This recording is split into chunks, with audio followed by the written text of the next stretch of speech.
Bonjour à toutes et à tous, c'est Vieux Chat. Aujourd'hui, je vais vous présenter Machiavel, Une vie en guerre, par Jean-Louis Fournel et Jean-Claude Zancarini. Les deux auteurs qui ont traduit et commenté Le Prince de Machiavel proposent ici d'aller à la rencontre de celui qui, étant nommé au poste de secrétaire de la chancellerie de Florence au XVIe siècle, eut un grand rôle politique dans la vie de cette cité. Machiavel n'aura de cesse de vouloir défendre ce type de gouvernement. Comme l'indique le sous-titre, la vie de Machiavel, comme tous ses contemporains, est imprégnée par la guerre. Cela peut paraître paradoxal que quelqu'un d'aussi attaché à la liberté et à la République ait écrit un livre pour aider les princes à gouverner. L'ouvrage apporte des éléments de réponse quant à cette question. Les auteurs ont choisi d'aborder la vie de Machiavel au travers de ses écrits, tous ses écrits, que ceux-ci soient officiels dans le cadre de son travail de représentant de Florence ou qu'ils soient plus confidentiels comme ses pièces de théâtre ou ses très rares correspondances privées. L'ouvrage n'aborde pas ces jeunes années où il n'avait pas encore commencé à avoir de responsabilités politiques. Le livre est découpé en 4 parties qui suivent la chronologie de la vie de Machiavel. Néanmoins, les auteurs font souvent référence à des écrits ultérieurs ou postérieurs lors de leurs analyses, ce qui permet de se familiariser de manière spiralaire à la pensée de Machiavel ainsi qu'au vocabulaire auquel il est attaché, comme la qualité des temps. La première partie va suivre les différentes missions que la République de Florence confiera à son secrétaire. Machiavel rend régulièrement compte de son travail au travers de lettres, leur abondance permettant de suivre ses tribulations comme un roman. La deuxième partie s'attarde sur sa vie une fois que la République sera renversée et que les Médicis reviendront au pouvoir. Il traverse une période sombre de sa vie et c'est là qu'il commencera la rédaction d'un ouvrage essayant de synthétiser ce qu'il a appris sur l'art de gouverner, Le Prince. Les 2 dernières parties s'intéressent aux écrits non politiques de Machiavel, ainsi qu'aux amis à qui il écrivait. C'est aussi le moment où les guerres d'Italie reprennent de plus belle.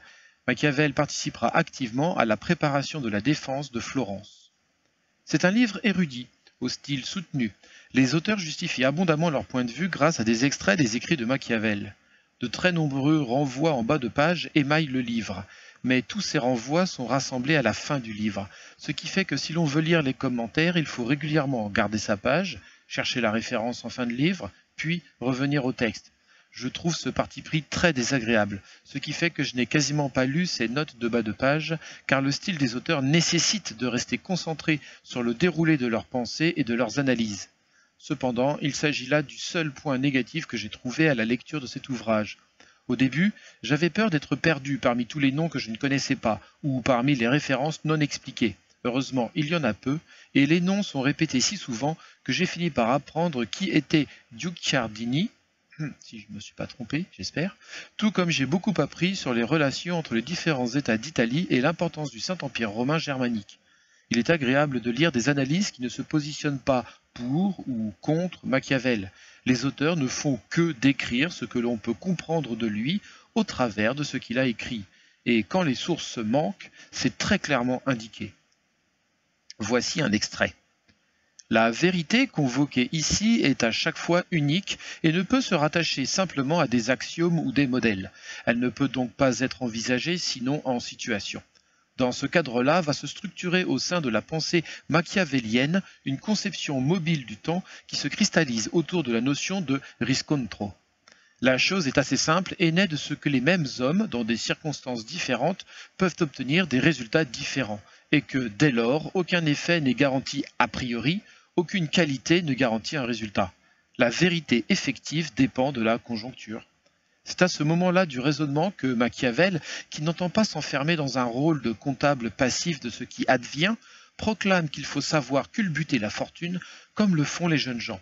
La volonté du prince vertueux peut alors bouleverser la vérité effective et, sinon la confisquer, du moins, dès lors que les temps le lui permettent, la mettre en mouvement, en formulant ainsi les règles d'une politique vraie car effective, sinon réaliste. L'effectivité de la vérité permet de construire du coup un postulat assez simple selon lequel il n'est de vérité qu'historique.